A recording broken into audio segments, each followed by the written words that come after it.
नमस्कार। दिन भर की खबरों को लेकर मैं अलका कथुरिया सहारा हरियाणा के एक खास बुलेटिन में आप सभी का स्वागत करती हूं। तो चलिए खबरों को विस्तार से जानने से पहले नजर डाल लेते हैं हेडलाइंस पर। 4 जिलों में कोयले से चलने वाली इंडस्ट्रीज 22 तक बंद। प्रदूषण पर रोक लगाने के लिए गुड़गांव, फरीदाबाद, झज्जर और सोनीपत में सख्ती। दिव्य सत्संग रूपी प्रभात फेरी का उनके निवास स्थान पहुंचने पर मेयर मनमोहन गोयल ने किया स्वागत। बाबा कालिदास महाराज व स्वामी करनपुरी महाराज ने दिया भक्तों को आशीर्वाद। नगर निगम कर्मचारियों ने निगम कार्यालय में किया प्रदर्शन। नगर निगम मेयर व अधिकारियों के खिलाफ जमकर लगाए नारे। पेपर लीक करने वालों के खिलाफ हो सख्त कार्रवाई, कहा अकेडमी संचालक और अभ्यर्थियों ने। पराली को लेकर स्कूली बच्चे निकालेंगे जागरूकता रैली, कहा अतिरिक्त उपायुक्त महेंद्र पाल ने। वीडियो कॉन्फ्रेंसिंग के माध्यम से एसीएस ने जारी किए हैं दिशा निर्देश। एमडीयू परिसर में इनेलो की छात्र इकाई, आईएसओ के नवनियुक्त प्रदेश अध्यक्ष अरविंद गोस्वामी व प्रधान महासचिव दिनेश सहरावत और मंजीत मलिक का एमडीयू इकाई ने किया स्वागत। प्रदेश में दम घोटू प्रदूषण रोकथाम के लिए हरियाणा सरकार ने कोयले या लकड़ी से चलने वाली इंडस्ट्रीज को बंद करने के आदेश जारी दिए हैं। ऐसी इंडस्ट्रीज को 22 नवंबर तक बंद रखा जाएगा। केवल सीएनजी, पीएनजी और साफ तेल से चलने वाली इंडस्ट्रीज को ही चलाने की छूट मिली है। इस संबंध में प्रदूषण नियंत्रण बोर्ड की ओर से कंपनियों को निर्देश जारी कर दिए गए हैं। सीनियर अधिकारियों की बैठक में यह भी तय किया गया है कि पानीपत थर्मल प्लांट की 2 यूनिट बंद की जा सकती हैं। इस यूनिट से 450 मेगावाट बिजली का उत्पादन होता है। इस पर केंद्र सरकार हरियाणा को 450 मेगावाट बिजली की सप्लाई करने को तैयार हो गई है। जैसे ही केंद्र से बिजली मिलेगी, पानीपत थर्मल प्लांट की दोनों यूनिट बंद कर दी जाएंगी। श्री बालकपुरी महाराज की कृपा से हर वर्ष की भांति कार्तिक के महीने में सत्संग रूपी प्रभात फेरियों का आयोजन पुरी धाम के पीठाधीश्वर महामंडलेश्वर स्वामी करनपुरी की अगुवाई में जारी है। इस बारे में जानकारी देते हुए करनपुरी ने बताया कि सत्संग रूपी प्रभात फेरियों का आयोजन कार्तिक शुक्ल पक्ष तक किया जाएगा, जिसमें प्रतिदिन पुरी धाम से प्रभात फेरी संकीर्तन करते हुए भक्तों के निवास स्थान पर पहुंच रही है। इसी कड़ी में आज प्रभात फेरी शहर के नगर निगम मेयर मनमोहन गोयल के निवास स्थान पर पहुंची, जिसमें सांपला से बाबा कालिदास महाराज भी उन्हें आशीर्वाद देने पहुंचे। भक्तों ने भजन कीर्तन कर उनके सुख समृद्धि की कामना की। कालिदास महाराज ने कहा कि कार्तिक मास में सत्संग रूपी ज्ञान गंगा का श्रवण करने से इंसान के सभी कष्ट दूर हो जाते हैं। आज प्रभात फेरी का बीच में बाबा बालकपुरी पीठाधीश महामंडलेश्वर मेरे महामित्र कर्णपुरी जी महाराज का सानिध्य में ये प्रभात फेरी शुभारंभ हुआ। वर्षों से चलते आया। आज लोकप्रिय, जनप्रिय, समाजसेवी, दानवीर सम्राट कर्ण के जैसे हमारे मेयर मनमोहन गोयल सर, उनका निवास स्थान पर महाराज जी का कृपा से यहाँ प्रभात फेरी हुआ। इतना आनंद बरस गया जैसे गोयल साहब, इनका पिताजी का समय से दानवीर का नाम और समाज सेवी का नाम आ रहा। आज इस समय में इस रोहतक नगर में हम लोग भेषधारी संत है, किंतु ये अंदर से संत है, संत स्वरूप है। इनका पास में कोई अभिमान नहीं है, छल कपट नहीं है। ये हर समय समाज का सेवा में जुड़े रहते हैं। आज नाम तो मेयर का है, काम संत का करते हैं। हर समय इसी तरह से करते करते जा रहे हैं। हमारे महामंडलेश्वर बाबा कर्णपुरी जी महाराज ने इस रोहतक नगर को धर्मनगरी बनाया। धर्मनगरी ये मात्र नहीं, यहाँ को देखते हुए सारा हरियाणा, पंजाब, यूपी, दिल्ली, अन्य अन्य क्षेत्र में भी बाबा जी का प्रभाव पड़ते ही जा रहा है। तो इसी तरह से मैं चाहता हूँ हमारा धर्म को इसी तरह से जागरूक हो। वहीं शहर के मेयर मनमोहन गोयल ने प्रभात फेरी का स्वागत करते हुए कहा, कार्तिक के इस पुण्य माह में आज हमारे निवास पर संत मिलन बहुत ही कालिदास जी महाराज, बाबा बालकपुरी डेरे से महामंडलेश्वर बाबा कर्णपुरी जी महाराज और पूरी संगत ने आकर जो भगवत नाम का संकीर्तन किया और हमें आशीर्वाद दिया। मैं पूज्य महाराज जी का और कर्णपुरी महाराज जी से तो मेरा ऐसा लाड चाव है। ये वैसे तो लाड चाव के आदमी हैं, भागे फिरते हैं महामंडलेश्वर होकर भी। मैं बार बार कहता हूँ कि गद्दी में विराजमान रहा करो, लेकिन इनको स्वभाव से ही, क्योंकि मैं पूज्य महाराज जी बालकपुरी जी के समय से इनको बहुत परिचित हूँ। इन्होंने जिस प्रकार अस्पताल में उनकी सेवा की, क्योंकि मेरे को भी उसका मौका दिया, तो मैं तब से इनके स्वभाव से परिचित हूँ।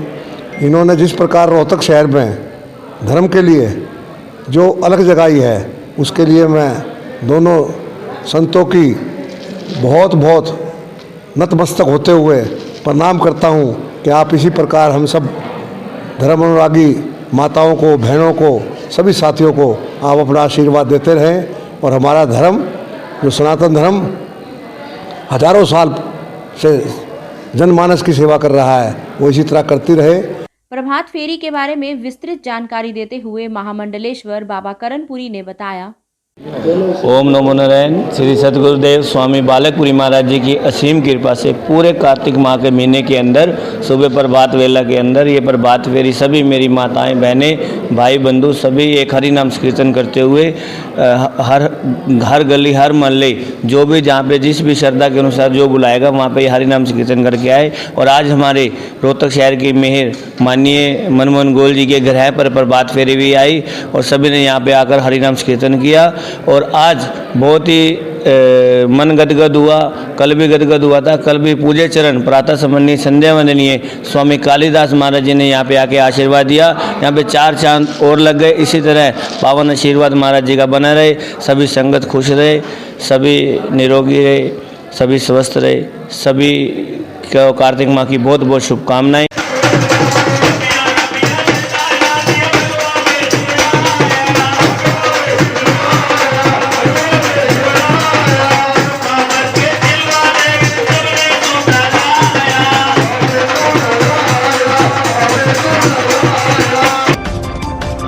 रोहतक नगर निगम कर्मचारी संघ के अध्यक्ष सुरेंद्र विज्ञान का कहना है कि पिछले दिनों निगम में हुए घोटालों में नगर निगम के कर्मचारियों की जांच नाम होने की आशंका को लेकर कर्मचारियों ने नगर निगम मेयर और अधिकारियों के खिलाफ प्रदर्शन किया और नारे लगाए।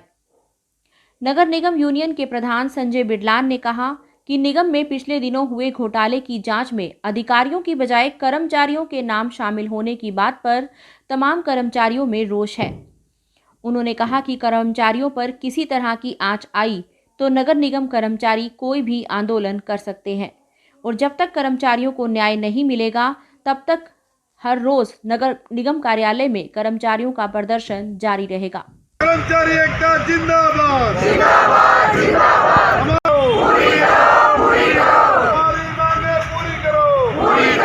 इससे पहले हमने मेयर नगर निगम रोहतक को अपना एक ज्ञापन सौंपा था, जिसमें हमने यही कहा था कि हमारे जो कर्मचारी है उनकी इंक्वायरी अगर होती है किसी भी शिकायत की तो उनको उसमें शामिल करा जाए, उनको पूछताछ के लिए बुलाया जाए।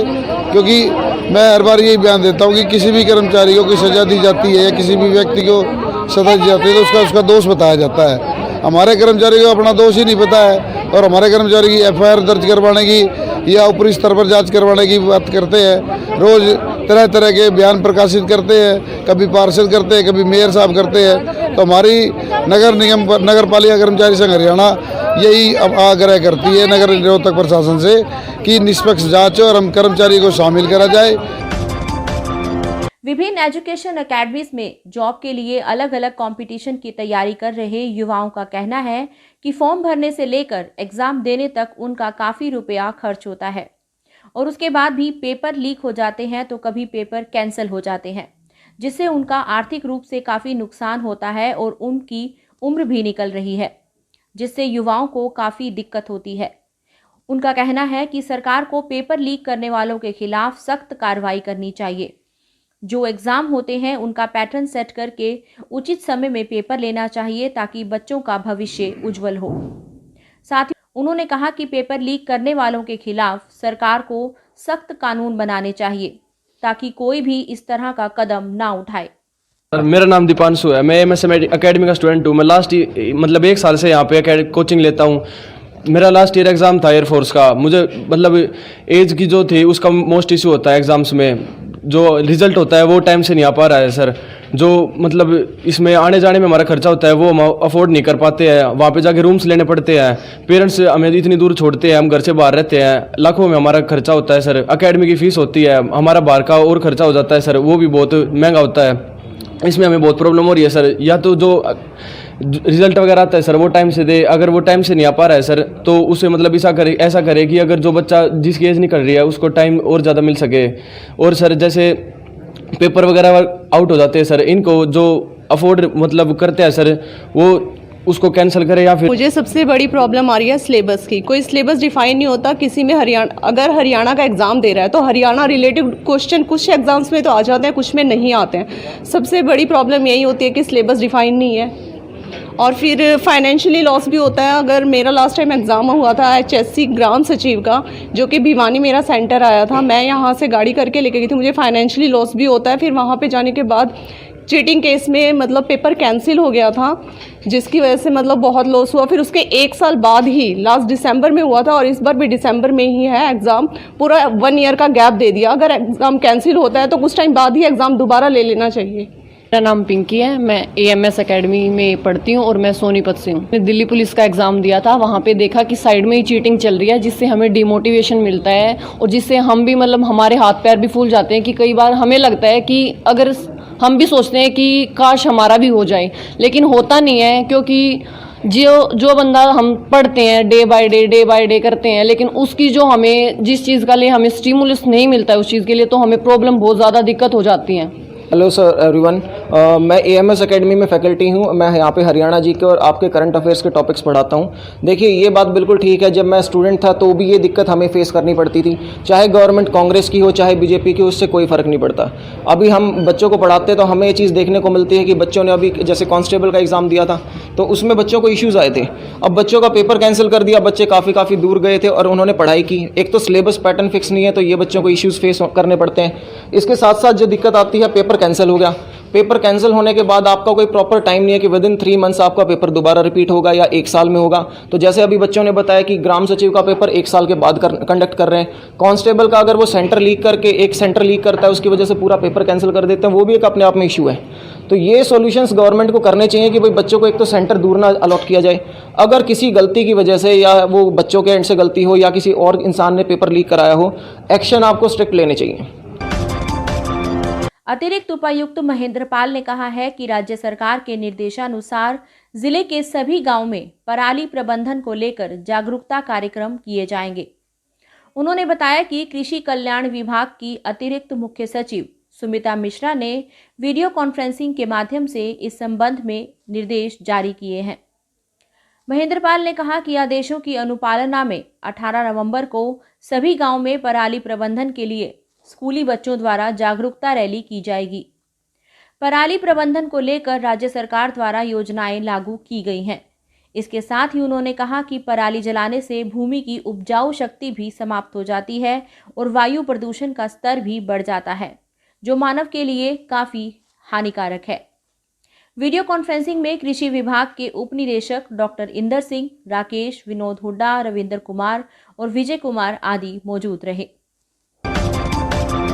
आज MDU परिसर में इनेलो की छात्र इकाई ISO के नवनियुक्त प्रदेश अध्यक्ष अरविंद गोस्वामी व प्रधान महासचिव दिनेश सहरावत व मंजीत मलिक का MDU इकाई के अध्यक्ष सुनील काद्यान और समस्त छात्रों ने MDU के एक्टिविटी सेंटर में स्वागत करते हुए पार्टी हाईकमान का धन्यवाद दिया। वहीं ISO के प्रदेश अध्यक्ष ने MDU में पहुंचे सभी साथियों का धन्यवाद किया और अभिनंदन करते हुए कहा कि हरियाणा प्रदेश में ISO ने हमेशा से ही छात्रों के लिए तत्पर रहकर उनके अधिकारों और मांगों के लिए संघर्ष किया है और आगे भी बढ़ चढ़कर वे छात्रों के लिए संघर्ष करते रहेंगे। अरविंद गोस्वामी ने पार्टी हाईकमान, इनेलो सुप्रीमो, पूर्व CM Om Prakash Chautala, Chaudhary Abhay Singh Chautala, Olympic association के उपाध्यक्ष करण चौटाला, राष्ट्रीय प्रभारी भाई अर्जुन चौटाला, राष्ट्रीय महासचिव रमन ढाका का धन्यवाद किया और कहा कि सभी संगठन कार्यकर्ताओं को लेकर संगठन का विस्तार करेंगे और आईएसओ छात्रों की आवाज़ बनकर प्रदेश के हर जिले, हर यूनिवर्सिटी और सभी कॉलेज तक पहुंचने का काम करेंगे। इस आंदोलन में हमने फैसला किया है यूनिवर्सिटी में किसी प्रकार की सरकार के द्वारा आए हुए नुमाइंदों को ना ही इसी रेसी की मीटिंग होने दी जाएगी और किसी प्रकार का कोई सरकारी कार्यक्रम नहीं होने दिया और सरकार इसके खिलाफ या तो अपनी रूपरेखा तैयार करे, इसको वापस ले, नहीं तो इसी प्रकार हम आंदोलन करते रहेंगे और छात्रों के लिए विश्वविद्यालय के संघर्ष। आज के लिए बस इतना ही। मिलते हैं सहारा हरियाणा के इस खास बुलेटिन के अगले एपिसोड में। तब तक के लिए नमस्कार।